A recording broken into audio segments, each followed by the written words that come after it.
राजा पुरुंक पई निज यौवन को अर्पण कर देइथिले जजाति निज बापांक खुशी पई सारा जीवन अविवाहित रहिथिले पितामह भीष्म। किंतु केबे सुनिछंती कि जणे दिव्यांग भाईर सेवा जत्न पई निजर सबु स्वप्न संकल्प आउ जीवन को जलांजलि देई देई पारे जणे भौणी।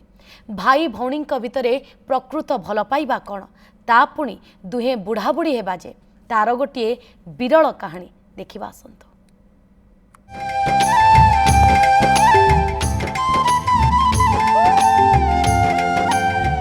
राखी पुनई रे बुढ़ा भाई हाथ में राखी बांधि देउछि भौणी।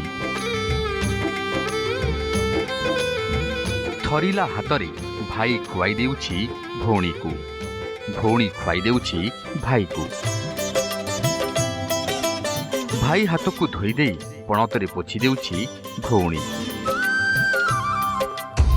बयस 62 छुईलाणी, अंटा नई गलाणी, चम धोड़धोड़ हो गलाणी, तथापि भाईर सेवारे केबे अवहेला करिनाहांती केन्द्रापड़ा मार्शाघाई ब्लॉक संग्रामपुर शासन गाँर संजुता दास। शिकुड़ी रे बंधा भाईर सेवा करि चलिछंती, पेट को दाना जगाड़ुछंती, घरर सबु काम करुछंती। कम बयसरु विवाह करथिले महेश्वर, किंतु मानसिक विकारग्रस्त होइथिबारु हाथ छाड़ी चली जाइथिले पत्नी। स्त्री सीना पर करिपारे किंतु भाई भौणीर संपर्क बा रक्तर डोरी रे बंधा। सेथिपाई तो बिना स्वार्थरे माँ भली सेवा करि चलिछंती संजुता। आ भाई तो एमती शीतुरी पड़े आ भाई की सबुदिन राखी पूर्णिमा मोर सबुदिन दिन कौन वर्ष थे नुह मोर सबुदिन से छोट दुकान कर रोजगार हो भाई भौणी आम चलुँ से। निजर सुरक्षा पाई भाई हाथ में राखी बांधि थाई भौणी। एठी किंतु भाईर सुरक्षा पाई सबु कष्ट को सही जाउछंती संजुता। ना अछि आर्थिक बल ना केही सहारा।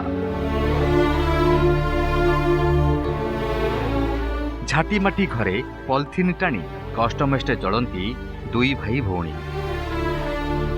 जन्मरू दिव्यांग होइथिबा बेले गाँ मुंडरे पान दुकान खंडे खोलिछंती। जहाँ रोजगार हुए सेथिरे ही तेल लुणर संसार चले।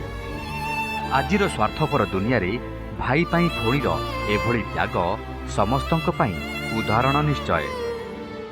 गोटे भाई पाई गोटे भौणीर आवश्यकता केते समाज सेटा तांकरी क्षेत्र ही अनुभव करि परिबो, किंतु ता भौणी ही तार सब जत्न ने ताको खुआई दिए, गाधे दिए, लुहा शिकुड़ी रे बंधा होइतिबा भाई को से पोशाक पिंधेबा सहित सब प्रकार जत्न से ही ने। जो भाई पाई निज जीवन को दान करिबा, उत्सर्ग करिबा, यह आम समाज पाई गोटे विरल प्रभावी उदाहरण कहले अत्युक्ति होब नाही। राखी आसिले मने पड़े भाई भौणीर संपर्क, किंतु परिणत बयस रे पहुंची सारिथिबा एही भाई भौणीक पई आमे तो कहिबु प्रतिदिन ही राखी पूर्णिमा।